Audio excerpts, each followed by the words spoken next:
Hi everyone.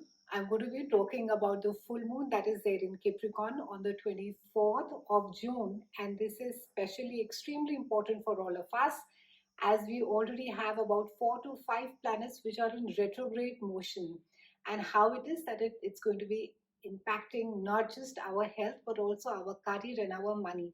Capricorn, being an earth sign, is all about being practical. It rules monies, it rules taxes, stocks. It also rules a lot of practical things, day to day things, which may have to do with our health. And also, it governs our relationships to a large extent. We'll have a quick look, and I'll try not to be jargonized, though there is bits of it in which you may find it a little confusing for those of you who do not find astrology. However, towards the end of the video, I'm going to be sharing few tips as to what is it the best recourse during this massive full moon that is there in Capricorn. The last full moon that we had was fairly chaotic, and if you didn't have any time to be making any or creating any manifestations for yourself, remember to do the full moon manifestations during this specific time. On the June 14th, we have already experienced our second of the three consecutive Saturn Uranus squares. I've been talking about it the entire year. I'm going to be linking a video up over here. You can go and watch it. And also, it is replicating. It's come after 20 years. So, where it is that you were in 2000 is something you can go and look.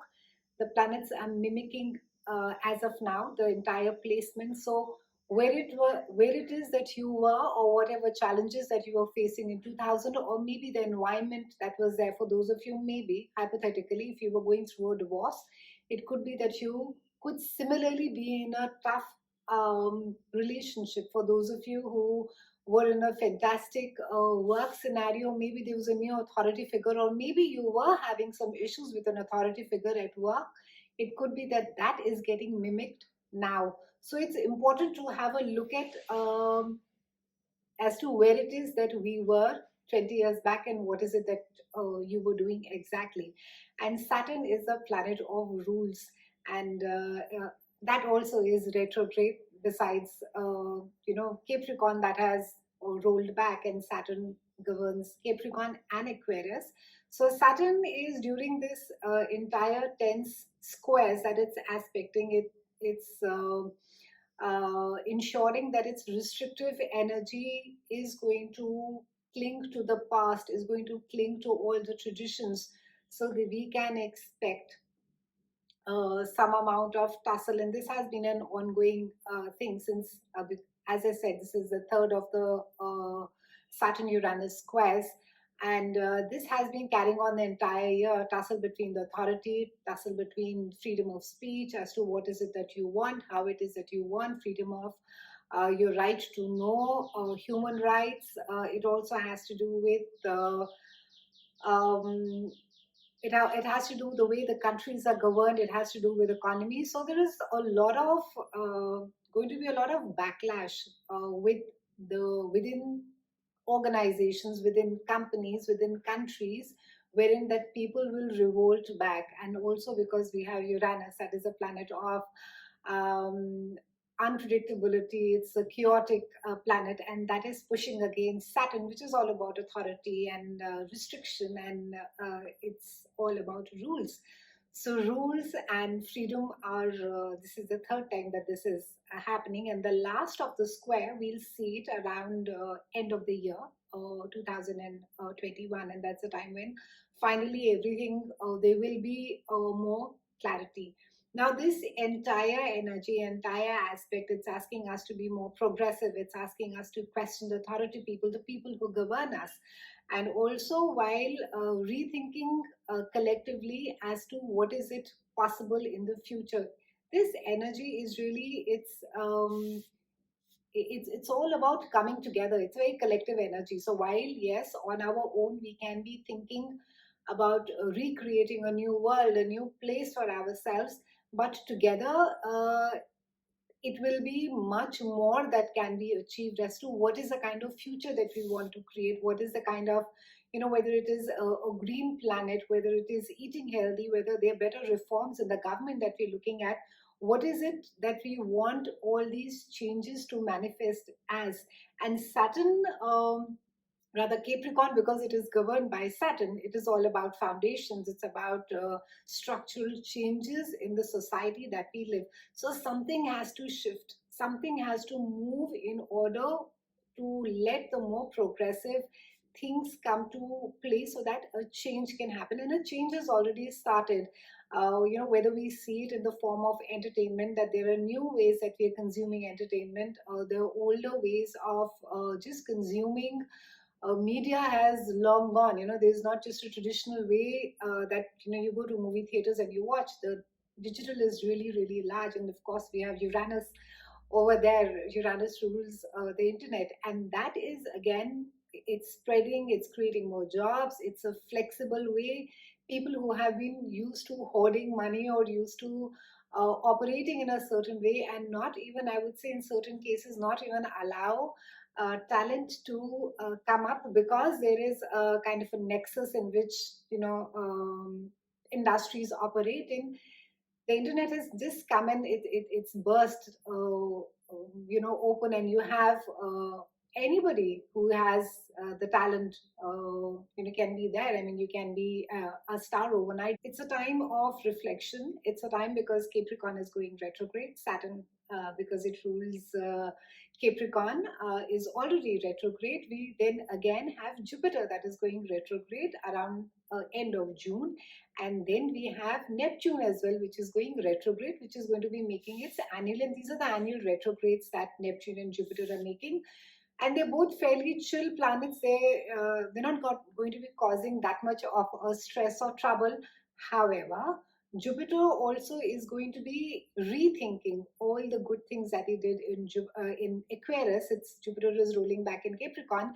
So all that it did, it's sort of going to be undoing it. So it can be that maybe certain reforms, maybe they are 10 steps that we walked ahead, and we find that we have had to actually move 20 steps backward in order to achieve as to what it is that we really want. So there's going to be a lot of back and forth on reforms, on policy making, on changes, on structural changes within the organization. And because Jupiter is expansive, and Neptune, because it's retrograde, it's as if, we're not going to be looking at things with very rose-colored tinted glasses. Its reality is going to be portrayed to us at the harshest. So it can be, that there is an absolute, the divide between the rich and the poor is really stark, and it becomes more large, and it becomes more apparent. And you would just, maybe earlier, if even if we had known about certain things, now it's just there right in front of our eyes, and it's something which will be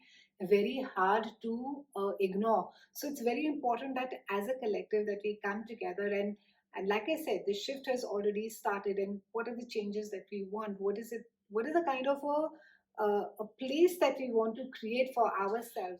The focus has moved from us as individuals to more at the collective, more at a large. It's more about the group. So it's really important that during this entire Capricornian full moon that is there, which is illuminating something which maybe some secret comes out in the front end, because it has to do with structures. It can be maybe it's your organization, you come to know something, maybe the governments, we come to know about some new rule policy that has come to know. So a lot of structural not just changes, but for all of us to be expanding our mind, looking at things very broadly, coming together to make those changes, being changes, being a part of the problem is going to be extremely critical.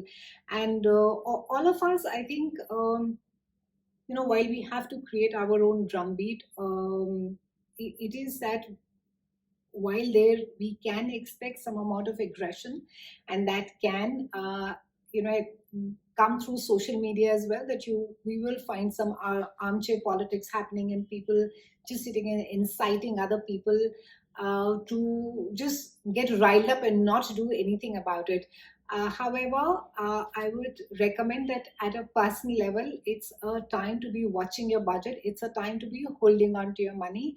If you are looking at investing in something which, even if it has any I would say, remoteness of a risk, then try not to invest in something, which may seem very lucrative, but it could be like the holy grail. It could be just too good to be true. So just hang on to the money, and also I would say assess your liabilities. See what is it that you need to be paying. See it is that what is it that is owed to you. So all of that is going to be really important. Also, that you will find that while there are a lot of opportunities for you or I would say very wide, the horizon may seem very broad, very wide. You need to be staying rooted to reality, and that is extremely important, because with Neptune retrograde and Jupiter retrograde and Saturn retrograde, we've just gotten over the Mercury retrograde is going to get over again end of this month. It's important to have all the details possible that you may require in order to be taking a decision. Try not to rush into something. Don't get sold by a really broad idea, which may literally, it could be something that you really want to do, but it may be too good to be true. It is, full moons have a way of bringing out things in the open. So wait and let clarity come out, or even I would suggest that seek more clarity. It's a time to be looking at the consequences. Also, it's a great time to be healing yourself. If there's some ailment that you've been suffering, it can be that for some of you it comes out in the open. It can be that maybe there are some reports that come out and you come to know exactly what is it or that has been ailing you, or and hence you can go in and get the correct medication for it. It can also, it's a great time, I would suggest, for any kind of an alternate healing. So whether it is Reiki, whether it is uh, hypnotherapy, crystal therapy, whatever it is that works for you, it's a great time to be healing yourself. It's a wonderful time to be being one with the nature. So do as much as work that you can with the nature, whether you want to do gardening, whether you want to volunteer yourself for any work. It would be absolutely wonderful for that. Also, for those of you who are looking at if it's been a troubled relationship for some of you, I suspect a lot of you will take a call, within, I would say, this quarter, not this month, because there is a lot of clarity that is going to come forth. And it can be that maybe you have been deluding yourself about a certain relationship, and you've just been sort of been telling yourself that, this is going to get all right. And it's really time to be doing a reality check and taking a decision and moving ahead. All said and done, it's an extremely progressive, it's a very positive full moon. It's a good time to be productive, great time to be closing projects, great time to be looking at opportunities carefully again, nothing which is like absolutely wild and out of the blue. But besides checking your finances, ensuring that all the plans that have been, maybe you've been procrastinating, just putting some fire under that. It's been a pleasure speaking with you. I do hope that you have a fantastic full moon. You can do the full moon manifestations. In fact, you can just do a Google search on it. There are various ways to do it. An easy way to do is that to be writing them on a piece of paper and just burning the piece of paper. You can also create new manifestations for yourself. It's something that you want to do. Then it's great. You can also have a salt bath. It's wonderful for that, for a full moon as well. It's been a pleasure speaking with you. Remember to like, subscribe, share, and hit the notification bell. You'll stay updated with all the new work that keeps coming up. I'll see you soon, and thank you so much for watching.